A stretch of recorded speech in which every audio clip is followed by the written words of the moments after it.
ជំនួសពុកម៉ែបងប្អូនទីគោរពថ្ងៃនេះយើងធ្វើការចាក់ដីថ្ងៃ21គឺយើងបោះគ្រឹះហើយកំឡុងរបស់យើងនេះកំពុងធ្វើការចាក់ដីពុកម៉ែបងប្អូននេះកំពុងធ្វើការចាក់ដីហើយបំពេញហើយ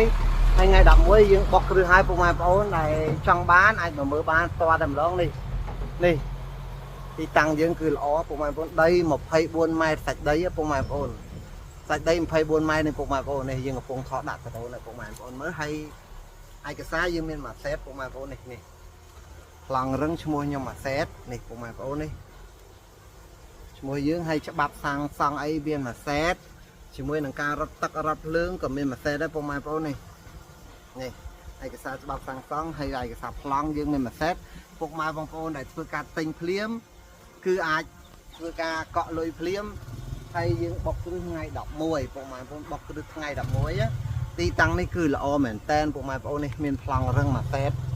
ហើយដីយើងនេះផ្លូវគឺផ្លូវ7ម៉ែត្រពុកម៉ែបងប្អូនផ្លូវ7ម៉ែត្រហើយផ្លូវនេះរត់ចាក់បេតុងផ្លូវរត់ពុកម៉ែបងប្អូនផ្លូវរត់ផ្លូវនេះគឺផ្លូវរត់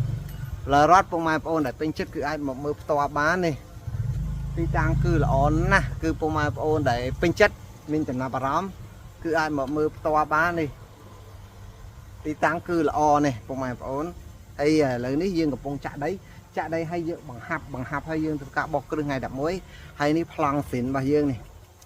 ប្លង់មាន5ល្វែងមានប្លង់ម៉ាស៊ីនតែម្ដងនេះមានឈ្មោះខ្ញុំអានេះច្បាប់សាងសង់ពុកម៉ែបងប្អូនច្បាប់សាងសង់នេះហើយមានឯកសាររត់ទឹករត់ភ្លើងឯកសារទឹកភ្លើងមួយសេតអានេះមានអត្តញ្ញាណបានខ្ញុំមួយសេតតែម្ដងពុកម៉ែបងប្អូនមានចំណាអារម្មណ៍គឺអាចមកមើលបាន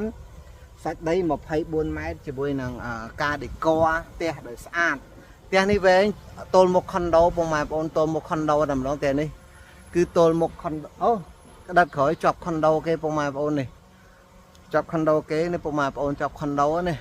ហើយនេះបងគាត់ like គាត់ view គាត់ like ដាក់ YouTube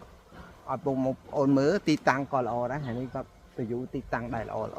ទុកឲ្យបងប្អូនមើលបើសិនជាពុកម៉ែបងប្អូនមានចំណាអារម្មណ៍នេះទីតាំងក៏ល្អដែរពុកម៉ែបងប្អូនមានចំណាអារម្មណ៍អាចមកមើលបានហើយផ្ទះយើងមានផ្ទះគំរូ2ល្វែងដែលគេទិញហើយនោះ2ល្វែងនោះ2ល្វែងតែធ្វើហើយផ្ទះនោះគឺបានដល់សាច់ដី22ម៉ែត្រទេអានេះ24ម៉ែត្រ3ល្វែងនិង22ម៉ែត្រ2ល្វែងបូក5ល្វែងហើយយើងមានផ្លូវមុខនេះពុកម៉ែបងប្អូននេះចេញពីហ្នឹងប្រហែល30ម៉ែត្រ40ម៉ែត្រមាន4ត្រឡប់ល្វែងយើងធ្វើអានឹងចាប់ធ្វើអានេះទៀតធ្វើអានឹងចាប់ធ្វើអានោះទៀតហើយនេះមានក្រោយ8ល្វែងនេះពុកម៉ែបងប្អូនមានចំណាអារម្មណ៍អាចមកមើលបានប្លង់រឹងមួយសេតណាអ្នកលក់ខ្លះគេមិនដែលបើកប្លង់រឹងឲ្យបងប្អូនមកមើលណាគឺប្លង់រឹងមួយសេតធានាថាទីតាំងល្អ